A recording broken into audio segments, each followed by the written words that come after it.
Welcome to basics news. విద్యార్థులకు fee reimbursement విడుదల చేయడంలో మాట తప్పిన కాంగ్రెస్.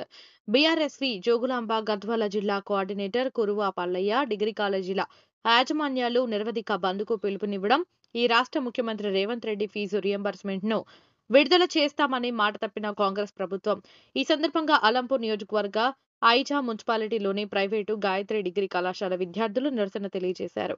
ఈ నిరసనకు మద్దతుగా బీఆర్ఎస్వి జోగులాంబ గద్వాల జిల్లా కోఆర్డినేటర్ కురువ పల్లయ్య సంఘీభావం తెలిపారు.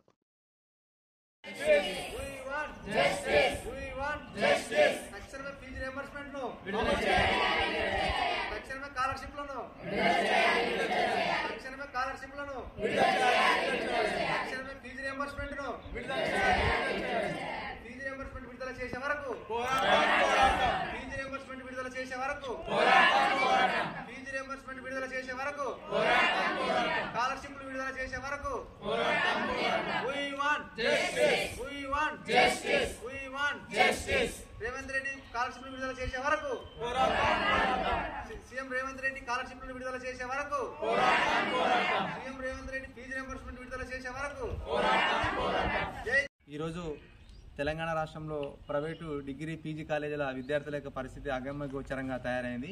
మరి ఇప్పుడున్న రేవంత్ రెడ్డి కాంగ్రెస్ ప్రభుత్వం విద్యార్థులను గాలికి వదిలేసి విద్యార్థులను సమస్యలు తీర్చకుండా ఈరోజు విద్యార్థుల యొక్క బాధలు అర్థం చేసుకోకుండా తీవ్రంగా ఇబ్బందులు పెడతా ఉన్నాడు విద్యార్థులని. ఎందుకంటే ఇప్పుడున్న ప్రజెంట్ ఉన్న సిచ్యువేషన్ ఈ రాష్ట్రంలో మరి ప్రైవేటు డిగ్రీ కాలేజీలు కానీ పీజీ కాలేజీలు కానీ చదువుకున్నటువంటి విద్యార్థులు అంటే మధ్యతరగతి కుటుంబానికి సంబంధించినటువంటి విద్యార్థులకు విద్యను అందిస్తున్నటువంటి ఈ కాలేజీలకు ఇంతవరకు కూడా ఫీజు రియంబర్స్మెంట్ కానీ స్కాలర్షిప్లు కానీ విడుదల చేయకపోవడం దుర్మార్గం. మరి ఈ రకంగా అంటే సీఎం రేవంత్ రెడ్డి అర్థం చేసుకోవాల్సిన విషయం ఏంటంటే ఈ యొక్క ప్రైవేటు పీజీ కానీ డిగ్రీ కానీ ఇంటర్ కానీ ఈ కాలేజీలో చదువుకున్నటువంటి విద్యార్థులు కేవలం మధ్యతరగతి కుటుంబాలు, మరి ఆర్థిక పరిస్థితి సరిగా లేక రెక్కాడితే కానీ డొక్కాడని పరిస్థితుల్లో విద్యార్థులు విద్యను అభ్యసిస్తున్నారు. మరి వీళ్ళకి విద్యను అభ్యసిస్తున్నటువంటి యజమాన్యాలు కూడా వాళ్ళు పెద్ద హృదయంతో కూడా ఇన్ని రోజుల వరకు కాలేజీలు రన్ చేసుకుంటూ వచ్చినారు. మరి ఇప్పటి వరకు కూడా అంటే ప్రభుత్వం వచ్చి 11 నెలలు అయితే కూడా ఈ విద్యార్థులకి ఫీజు రియంబర్స్మెంట్ విడుదల చేయకపోవడం మరి చాలా బాధాకరం. ఎందుకంటే ఫీజు రియంబర్స్మెంట్ రాకపోవడం వల్ల ఈరోజు ప్రైవేటు యజమాన్యాలు కూడా కాలేజీలు మూసుకొని ఈరోజు విద్యార్థులకు చదువు చెప్పకుండా మరి అంటే ఈ ప్రభుత్వం చేస్తున్నటువంటి ఈ నిర్లక్ష్యపు ధోరణికి ఈరోజు ప్రైవేటు యజమాన్యాలు కూడా ఇబ్బందిగా లోనై కాలేజీలు మూసుకునే పరిస్థితి తీసుకొచ్చినటువంటి చరిత్ర ఎవరిదంటే రేవంత్ రెడ్డిది. ఇటువంటి పరిస్థితి ఈ రాష్ట్రంలో ఎప్పుడు ఇంతవరకు రాలేదు. గత 10 ఏళ్లలో కూడా కేసీఆర్ గారు ముఖ్యమంత్రిగా ఉన్నప్పుడు కూడా ఎప్పుడు ఇటువంటి సిచ్యువేషన్ రాలేదు.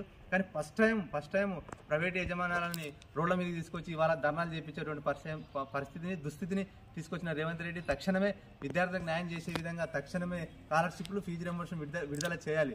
లేకపోతే పెద్ద ఎత్తున ఇప్పటికే ప్రైవేట్ యజమానాలు కూడా ఆల్రెడీ పిలుపునివ్వడం జరిగింది. కాలేజీలను బంద్ పెట్టాలని వాళ్ళ సంఘం తరపు నుంచి కూడా ప్రైవేట్ అసోసియేషన్ సంఘం తరపున కూడా వాళ్ళు ఇవాళ రాష్ట్రంలో పీజీ కాలేజీలు కానీ డిగ్రీ కాలేజీలు కానీ బంద్ పెట్టాలని ఆల్రెడీ నిరవాధిక బంద్ని పిలుపునిచ్చినారు. మరి ఇట్లా పిలుపునిచ్చినప్పుడు ఈ విద్యార్థుల పరిస్థితి ఏంది? మరి ఈ విద్యార్థులు ఎక్కడ పోయి చదువుకోవాలి? మరి కాలేజీకి వస్తేనేమో కాలేజీ తాళాలు వేసినారు. మరి ఈ పిల్లలు మళ్ళీ ఈ విద్యార్థులు మళ్ళీ ఇంట్లోకి పోతే తల్లిదండ్రులు కూడా ఆందోళన చెందే పరిస్థితి ఉంది. కాబట్టి రేవంత్ రెడ్డి గారు ఖచ్చితంగా కూడా ఈ విద్యార్థులకు తక్షణమే మీరు చేయాల్సింది ఏంటంటే తక్షణమే ఫీజు రియంబర్స్మెంట్ ఖచ్చితంగా విడుదల చేయాలి. విడుదల చేస్తేనే కాలేజీ యజమానులు కూడా విద్యార్థులకు చదువు చెప్తారు. మరి అంటే ఈ రకంగా మీకు మా బడుగు బలహీన వర్గాల పైన ప్రేమ లేదు అంటే బడుగు బలహీన వర్గాలంటే చిన్న చూపు. మరి బడుగు బలహీన వర్గాల విద్యార్థులకు రావాల్సినటువంటి నిధులు ఇవ్వకుండా ఇవాళ నువ్వు ఓన్లీ కేవలము నీ స్వలాభం కోసమే ఈ రకంగా ప్రయత్నం చేసి మా విద్యార్థి లోకాన్ని ఇబ్బంది పెడితే ఊరుకునే పరిస్థితి లేదు. ఖచ్చితంగా కూడా రీఎంబర్స్మెంట్ ఇచ్చేంత వరకు కూడా పోరాటం చేస్తామని మా బీఆర్ఎస్ నుంచి డిమాండ్ చేస్తాం.